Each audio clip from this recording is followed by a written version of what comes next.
Hello everyone, we continue our videos about the Fethullahist terrorist organization and its dirty face.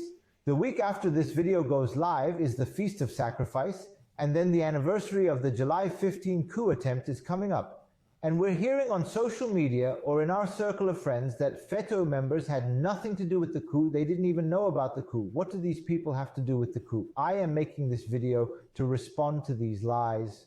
We will explain in a chronological way that the members of the Fetullah terrorist organization were aware of the coup months ago and even gave the instructions for the coup, starting from September to the day of the coup. If you are ready, here we go.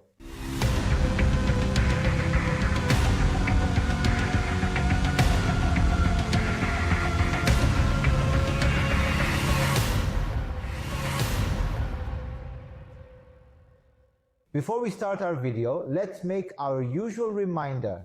Do not forget to like our video, subscribe to our channel, and turn on your notifications for new videos to support our videos in which we explain the dirty face of the Fethullahist terrorist organization, the conspiracies, lies, and betrayals of the organization. With your support, we will continue to decipher the lies of members of the Fethullahist terrorist organization. The first event we will describe in our video took place starting in September. Emre Ustu, one of FETO's fugitive hitmen abroad, was asked on Twitter, "Don't you plan to come to Turkey? Don't you even have a vacation plan? Or have you completely forgotten about Turkey?" To the question he replied, "I will come to Turkey in July 2016. So, Emre Ustu knew that in September 2015, in July 2016, an environment would be created that would allow him to return to Turkey. Although Emre Ustu later claimed that this tweet was actually a joke, that he was lying, etc., this is one of the evidences showing that Ustu, one of FETO's chatty We will mention Emre Ustu once more in our video, but since we will describe him in chronological order, later in the video we will talk about another tweet of Emre Ustu showing that he was aware of the coup. Those who follow this channel are aware of Fethi Ailabasi's obsession with delivering mysterious messages. Since Fethi Ailabasi thought that he was the chosen one, the Mahdi, or even the Messiah since he was a little boy, he likes to give cryptic messages in his speeches, and the members of the organization are quite skilled in these cryptic messages. Members of the organization are trained in coded messages from the moment they enter the secret organization. In October, a publicly available version of these coded messages was published.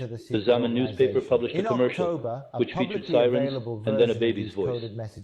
At first, this commercial was not very well understood. Even those who criticized the commercial at the time were accused of being conspirators. 9 months and 10 days after that commercial, the July 15th coup attempt took place. Fethi Ailabasi had actually informed the members of the organization that he was going to stage a coup on July 15th. First, a siren sound, empty streets, a curfew, people not taking to the streets, and a child's voice that would be the beginning of a new era. Fethi Ailabasi was openly informing the members of the organization about the coup with the advertisement of the Zaman newspaper, and he was also sending a message to the members of the organization in prison to not give up and wait. One of the conversations that proves that members of the Fethullahist terrorist organization were aware of the coup and that Fethi Ailabasi was at the center of the coup took place on February 2016. Fethi Ailabasi was asked to comment on the hadith that paradise is under the shadow of swords, which is an authentic hadith, and he told the members of the organization, including the so-called mullahs, who had spoken to the putschist soldiers during the July 15 coup attempt. In that speech, Fethi Ailabasi clearly said, "Do not disperse, do not abandon yourselves in the face of troubles. Patience does not mean just standing still, it means taking action. Do not hesitate to kill or die if necessary. If you die, you become a martyr. If you remain a martyr, you become a veteran. Paradise is under the shadow of swords." When you give him his due on the spot, when you are faced with something like this, if you become a veteran, you go to heaven. If you become a martyr, you will go to heaven. The conversation is very clear. In fact, there are recordings on the internet. While commenting on the hadith about FETO, if you take action before the time, you will be referred to as a shit haram like Ishit. However, do not hesitate to take action when the time comes. If you die, you will be a martyr, and if you stay, you will be a veteran. In fact, as a result of the troubles you are suffering now, you are considered a veteran, and when the time comes, there will be a coup. Wait until the coup happens and do not leave the organization. He was giving the message not to be disappointed in the organization. Let's not forget that Adile Oksuz, Kemal Batmas, Hakan Çiçek, Nurettin Oruç traveled to the US during these speeches of the FETO chief and listened to these speeches together with the FETO chief in some of their conversations. In February, the head of FETO was giving the message that there would be a coup by using the hadith of the Prophet Muhammad, peace be upon him. In February, one of the events that proves that the Fethullahist terrorist organization was aware of the coup and that the organization's executives personally gave the instructions for the coup took place on February 29. And even that the Abdullah Aymas, whom the head of FETO said, I founded this organization with 2 madmen and a guardian, and whom he described as a guardian, was reprinting the FETO head's article from September 25th in the Zaman newspaper. Abdullah Aymas reproduced his article from the September 25th coup d'etat, and at the end of the article, Abdullah Aymas ended the article with the words, good news for Yusufs. It is necessary to say that the Yusufs are FETO members in prison because of the unjust imprisonment of Prophet Yusuf, peace be upon him. And these in other words, Abdullah Aymas was equating the FETO members in prison with the Prophet Yusuf, reminding them of the coup article of the head of FETO and giving them the message that we will save you soon, and sending a message to the coup plotters in the Turkish armed forces in a public way, saying, accept the coup messages that will come to you. We are aware of this incident. It is also worth mentioning that in the article titled Nebahar, written by the head of FETO during the September 18th coup, there is a statement that messages will come from the laurels in the barracks, and by laurels he means the laurels at the rank of admirals in the naval forces. In other words, just as FETO's head was aware of the coup d'etat of September 18th, he was explaining to the members of the organization through Abdullah Aymas that he was aware of the coup d'etat of July 15. We are on March 2016. Members of the FETO Angle terrorist organization have accelerated their coup preparations. Adil Oksuz, Hakan Çiçek, Kemal Batmas, Nurettin Oruç are constantly traveling abroad. The so-called soldiers in the organization have some plans, and on March 15th, Emre Usta sent a tweet. We called Emre Usta FETO's chatty hitman. Emre Usta openly tweeted on March 15th that those who want me to come to Turkey can buy tickets between July 23rd and August 15th. You know my email. In other words, Emre Usta had announced a week after the July 15th coup attempt that he would come to Turkey after the coup was over, after the FETO members had carried out the necessary cleansing operation in Turkey. In other words, after they had committed massacres. There, he had also openly revealed himself by telling someone else to buy his ticket because he was fond of comfort. Emre Usta, after the coup, I tweeted that tweet to make fun of him. I have no intention of coming to Turkey. He tried to justify himself by saying that I have been in the US for years. However, on March 14th, it became clear from his social media account that Emre Usta was aware of the coup and was preparing to return to Turkey. Another event that proves that FETO members of the terrorist organization, and even the FETO ringleader were aware of the coup, and that the organization's executives gave the coup instructions took place on March 19, 2016. The FETO ringleader, surrounded by other imams such as Adile Öksüz, Kemal Batmas, Nurettin Oruç, and Hakan Çiçek, put on his khaki-colored robe and made a statement saying, "Salute to the Saraskas of Cappadocia, they know what to do." This statement was not understood at first. It was one of the mysterious speeches of FETO's ringleader. He was saying, "Hail to the Saraskas of Cappadocia." However, when FETO confessors, who were captured after the Yemuz 15th coup attempt, confessed that Cappadocia was one of the coded messages and code words used by FETO members for the Turkish armed forces, it was revealed that on March 19, the FETO ringleader wore a robe in the color of a military uniform and sent a message to the FETO members in the Turkish armed forces. You know what to do, follow the instructions that come to you. However, if you ask the FETO ringleader and members of the organization, or if you ask those who are trying to bypass the organization, The FETO ringleader has nothing to do with the coup. He is already sick, old and on medication in the US. What could he have to do with the coup? However, he is a name that sends a message to the members of the organization with the code word of the Turkish Armed Forces when he is accompanied by his close imams in the Turkish Armed Forces, and this is also a message to fulfill the orders of your close imams. I know about the incident, I know about my plan. This is the message to fulfill whatever your imams tell you. It is June 2016. Operations against members of the FETO Angle terrorist organization continue. Parallel state structuring operations continue. The National Security Council is meeting. It declares that FETO is an important threat for Turkey. Businessmen belonging to FETO are arrested. Some of them are immediately released by prosecutors. Osman Özsoy gives a speech on Kanal Zinkin TV in June. Here is the speech he gave in June. Who is Osman Özsoy? Osman Özsoy is a professor. In his own words, he is a name who teaches political science, and he clearly says this. I would rather be a colonel than a professor in this period. This is over now. The presenter asks, what do you mean? I have said my piece, I will not go back on it. But in this period, being a colonel was more useful than being a professor. Don't listen to the speeches of these prosecutors. If they declare a curfew, no one will take to the streets. Coups always happen on Fridays in Turkey. They don't go to the mosque out of fear.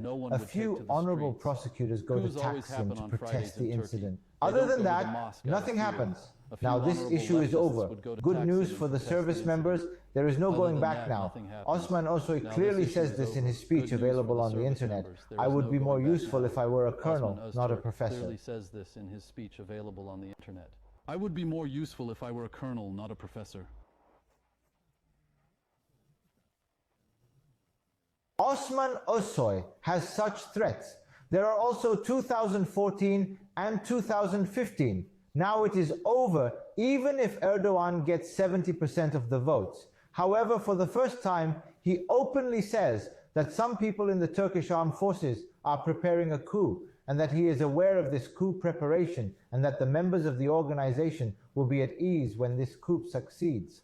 Osman Özsoy fled abroad. He is a member of the Fethullahist terrorist organization who lives abroad as a hitman with the salaries he receives from the organization. He continues to threaten Turkey from time to time, but he has fled abroad. However, this threat is one of the clearest evidences that the members of the Fethullahist terrorist organization were aware of the coup 40 days before the coup, an event that proves that the members of the Gulenist terrorist organization were aware of the coup, planned the coup, and were personally involved in the coup, took place on July 4, 2016.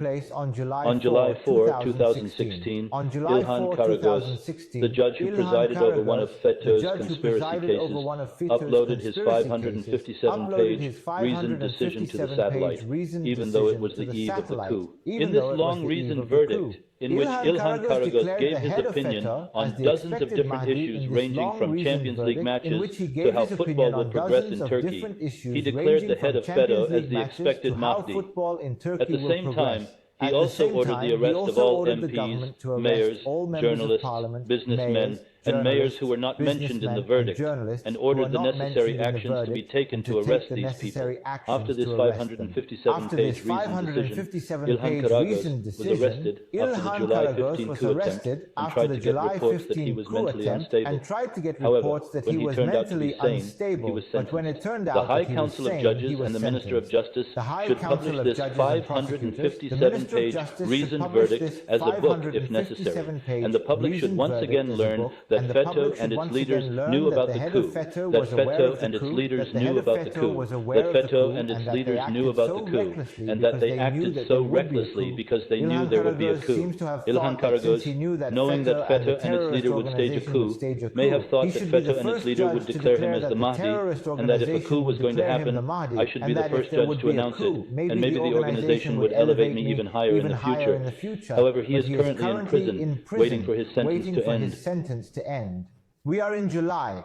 The members of the terrorist organization headed by FETO have now moved to the final stage of their coup preparation plans by making some assignments within the Turkish Armed Forces, and Bülent Keneş, the editor-in-chief of Tudi Zaman newspaper, who is currently in Sweden, tweeted.